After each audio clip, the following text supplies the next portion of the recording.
Right, Eurocylinders. Look like this.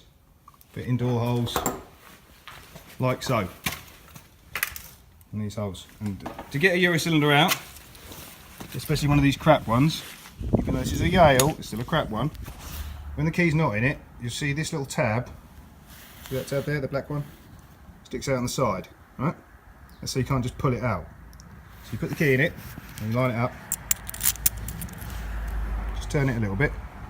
And then obviously that'll pull straight out of this hole. The only thing that actually holds these locks in is this screw. It comes on the side of the door here. There somewhere. Screw it in, and that's the only thing that holds the locks in.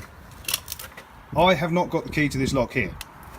Even more annoyingly, this is the slave door. So it's got this bloody great mullion thing on the side here. Oh, careful. Which I've got to take off. Which, believe it or not, is screwed on in here. So I've got to take this entire glass panel out, put it somewhere without breaking it. Also, don't damage the beads as I'm taking them out. Take the long ones out first, put them in last, because you can bend the long ones. It's just the way it goes. Either way, let's take this glass out and then we'll come back to it. Wait there. First thing, assuming you can hear me, when taking glass out, is make sure you've got somewhere to put it. Job one done. You've got somewhere to put it. Can you see? There's me a bit of wood. Then you've got to take the beads out, which isn't hard, but you can very easily damage stuff. So this is obviously one I did earlier. Make sure you remember what side they go on. They might not be on the same side. So that's the right hand side once you put it on the right of the window. What you need to do, you need to get in this gap here. Where is it? This. Where, focus. That gap. Which isn't actually a gap, it's just a line at the moment. But you've got to make it a gap.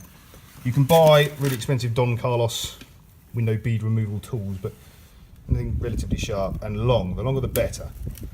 Because if you get a short one like you're using an inch chisel or something like that, you'll almost always damage the frame. Go for the middle because that's the bit that's going to bend the most. Make sure you're in the groove. And just crack it so it's open. And bend. It's often useful if you have a packer with you now to put a packer in that gap so you don't lose it. Just work your way along a bit, then take another bite.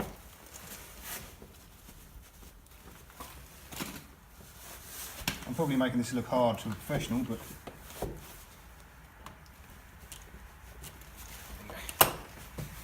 once you've got it started, it should come fairly easy. Do not touch the edge of the glass. Oh, like that.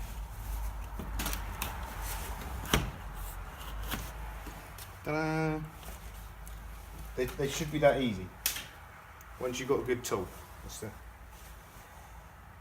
Do the bottom next, I suppose. As this is an opening door, you have to toe and heel the glass.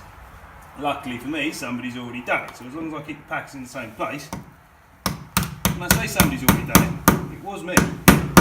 Or it was either me or Ben, I can't remember. But assuming that, we're just going to take it as read that we don't need to move anything. Toeing and heeling means you just essentially use the glass as a brace.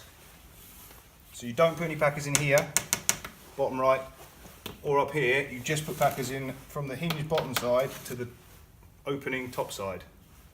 Right? That's toeing and heeling.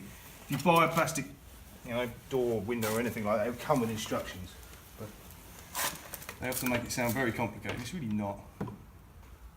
Well, you can guarantee if somebody was going to phone, it was going to be then, wouldn't it? Yeah, just all we've got to do is remember what packers are in here. These ones aren't going to fall out, obviously. And ideally, we obviously didn't here at the time, you want to put some packers in here opposite where the lock is.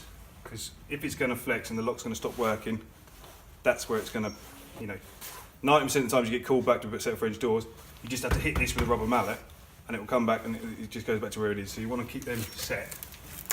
Anyway, let's try and get this out without breaking it. Oh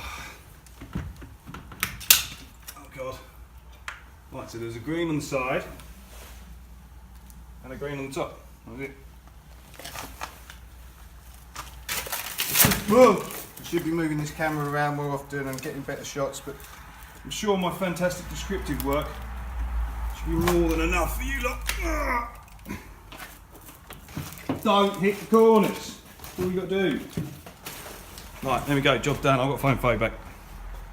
Right, back to what we were meant to be talking about, which is getting the lock out.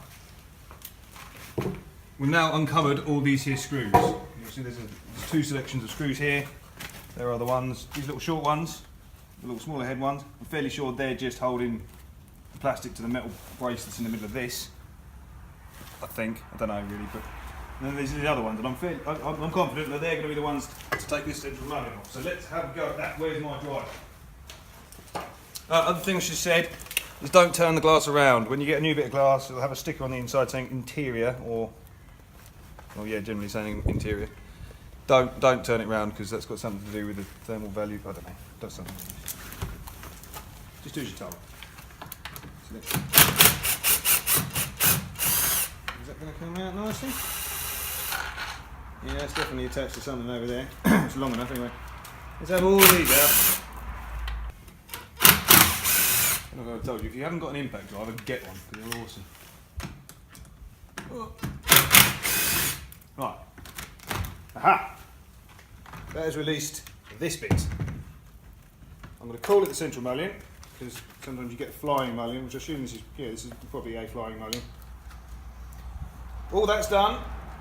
All that hard work was just to uncover this one solitary screw. That one. But like I say, I haven't got the key to this door. I haven't got the key to this lock, so I can't get that little tab out of the way. That little tab, I can't move that tab, so it's going to be in the way. Now this is why these locks are so crap.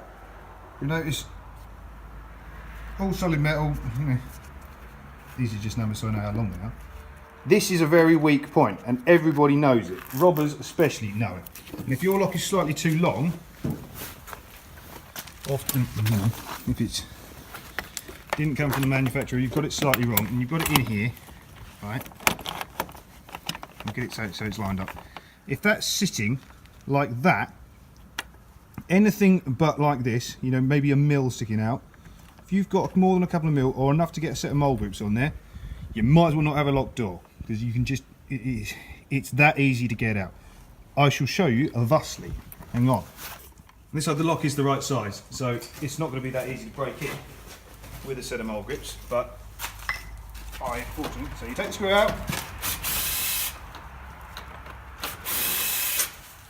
You see that it's all nice and loose now, but I still can't get it out. Luckily I can get to the inside of the door and take the screw out, give myself a bit more space to bite. Take that off, don't lose any bits obviously, just on the floor. Now, let's see how easy I can make this look. Let's try it leaving the screw in, shall we?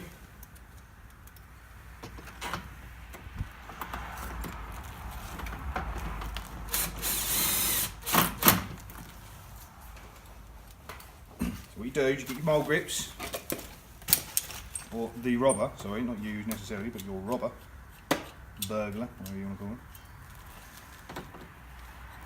Put it on the bottom there. You want to get a nice good grip on it.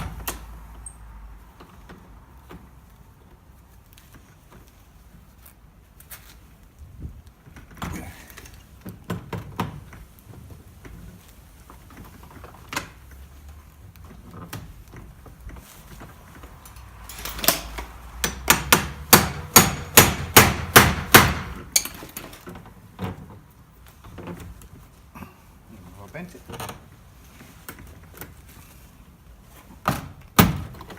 There you go. That's that lock broken because of that one weak point. The whole country is covered in these locks. There's both sides of the locks out. Then you get a poking thing, a pencil. Oh God, that's gone in the door somewhere, isn't it? Don't worry about other things like that. A professional robber would have brought a screwdriver. Anyway, you get that bit out, and then you can turn the lock with a screwdriver, and that'll come out. So now that the lock is out, the screw is disconnected compared to anything. So now we go on to fit our nice new high security locks. I shall show you these locks. Here is the new lock. You'll notice they've got shear points put into them. There's a shear point here, here. It's got anti-drill pins, which you can't see, but there are anti-drill pins in there. And it's not just your standard lock. This is a dimple lock. You know, it's not one of those uppy-downy keys. And it's got a slide bar on it. If I want to get this lockpick, the lockpick's just going to say no. Break the glass. But much better locks. It's this bit that makes the difference. This high hardened bit here, and the fact they've made weaker points in the actual lock part, mean you still can't get to this turny bit, right? And putting it into a piece of piss because obviously you've got the lock. So yeah, sorry, I've turned it and I put it in the right place. It's in the hole now. And turn it so that was straight. Put it in the lock.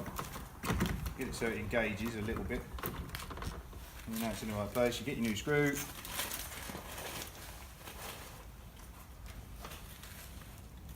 Wind that back in there. Job done. Put your handle back on. Happy days. Now I'm going to go and change the other side. Obviously I don't need to snap the other side because I've got the key.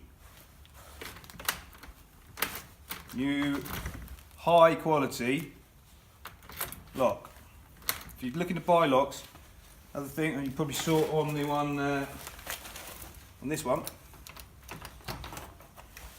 You notice I've written 45 and 50 on here. Some people measure these different ways. You want to make sure you know who you're ordering from. These people, the people I bought this from, they measure from the centre, centre to the outside, centre to the inside. So this one was a 50mm inside, 45mm outside. Some people do it differently. They have, say, 40, 10, 45. So just make sure you know what you're ordering. And so I'm just going to put it all back together and put the glass back in. Put the glass in with a rubber mallet. I'll show you that. Hang on. Let me get this back together. Also, when you're buying your locks for French doors, make sure you get keyed alike locks, because it just means you get the same key. Otherwise, you'll have two keys for the same. I'm going to leave that over there. So make sure you get them the right way around, because this one, I've just put it in the wrong way around, and I've got a good 4 or 5mm sticking out here. So let's hope. I'll take that the other way. It doesn't do that. I'm in trouble. There we go. Inside doesn't matter how much you've got sticking out inside because they ain't going to get in there to snap it off. Outside you want it nice and tight to the surround. There you go, that's the lock's changed. Now let's go get the glass back. We've got the rubber mallet, we've got our packers. This thing is known as a glazer's shovel. I used to use an 1.5 inch chisel, but just using metal against the edge of these bits of glass, it's going to break. It'll break when you hit it on the side. If you can hit the middle of this with a sledgehammer, it'll probably just bounce off. You can touch the corner, just touch it with a, I don't know, look at it the wrong way and it'll break. You get a bit of glass without turning it around. Sorry, hang on. You've got to jack the door up a little bit because obviously this was nothing holding this frame up and down at the moment. So if you've got packers down the bottom here, they'll wedge something in it. None of jacking the door, that means you definitely haven't, you're not wedging it. Pissed. Get that glass without touching the corners again.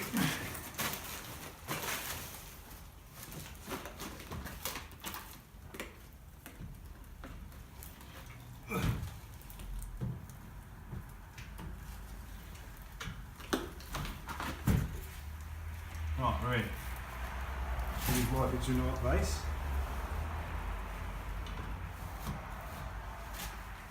And then yeah, we said before it had a white on the top and a white on the side, so you pry against the glass, which is the scary bit. It's gonna break now.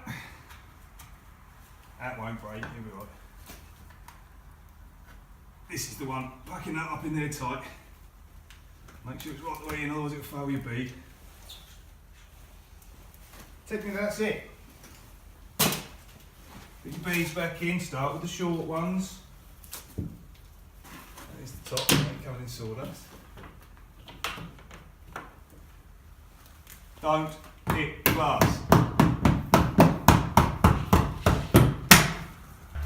Then comes the side ones, and that's why you do the short ones first, because you can bend these to get them both in the corners. Get one end started, work your way down a little bit, then put the bottom in, and then you've got to sort of massage, ooh, all lovely.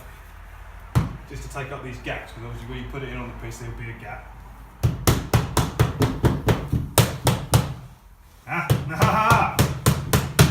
Nearly did it. I didn't put anything in here yet, have I? So you need a bit of mastic to make sure it stays there. Yeah, if you're going to buy a mastic bun, buy a decent one. I don't know who makes this. Dow, I think. But one of these style ones, one with the rounded housing, they're just so much more controllable. These skeleton guns, you know, you can buy these £3 or £4 from wherever. They get the job done, but they don't auto stop as nicely. And fiver, 15 quid, well worth the 15 quid. As far as I'm concerned, anyway. People might disagree, which you're all welcome to do. So yeah, so now we're just going to fill up this gap. We don't want to bend it, we just want to fill up the gap. So choose your packer. Looks like about a 5 will go in there nicely. Right opposite the lock.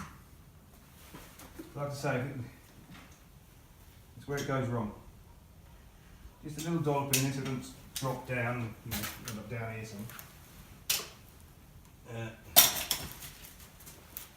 same again, just put the bead back in. There's often a little bit of, the grommets, there's often a little bit of flappy bit in here. So make sure you pull them off. We didn't do that one last time.